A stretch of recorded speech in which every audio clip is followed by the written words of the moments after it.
Okay, I'm going to talk to you today about maybe just 5 things that you need to get started homeschooling. The fact that you're even thinking about it means you probably can do it. But let me give you the 5 things and we'll see. Okay, number 1, you kind of have to like your kids. Now, I know you love them, but sometimes our kids are hard to like. And if you just cringe when you have to spend time with them, maybe this isn't for you because you're going to be spending a lot of time with them. But that's not to say that you're going to entertain them and do everything all day long, 24 hours a day. But there are about 3 hours that you're going to have to give them concentrated attention, and you got to like them. Okay, number 2, you have to have a commitment.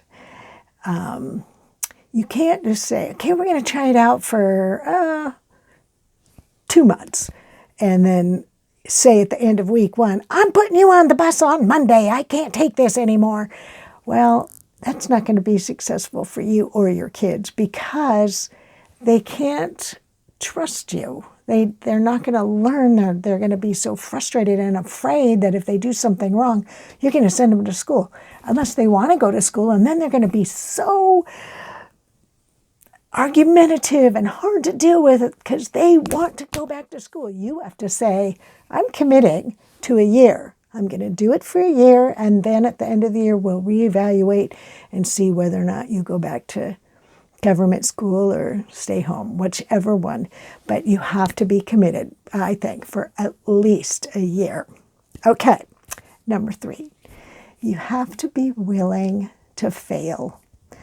And every homeschooling person, everybody that homeschools fails and makes mistakes and more mistakes and more mistakes. Now, my children are grown and they tell me a lot of the mistakes that I made.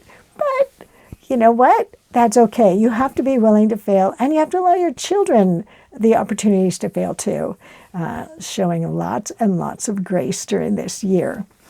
And then number 4, you kind of have to know what to teach. And there are scads of books and ideas and things that tell you what to teach. But if you just want a simple list, you can go to any government website and type in state standards, and it will give you a list. Now, here's my thing about that is I want you to remember that kids all learn at different stages.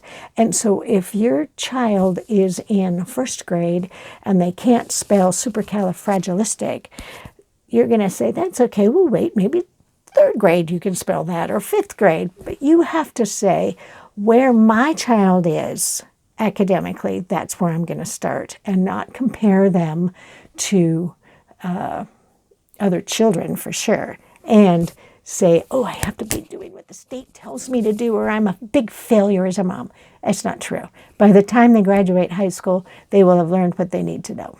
I promise you. You can relax on that. Okay.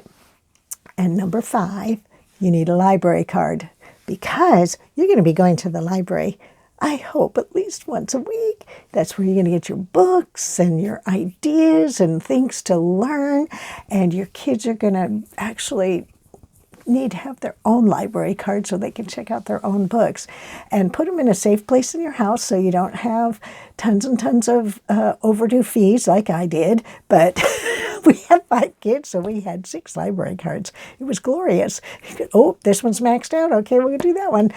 But library card, that just opens up a whole new world for you. And I think it's going to be a wonderful experience. So I'm saying you can do this. Just get started. You don't have to know everything before you start. Just do it and muddle through. We'll muddle through together.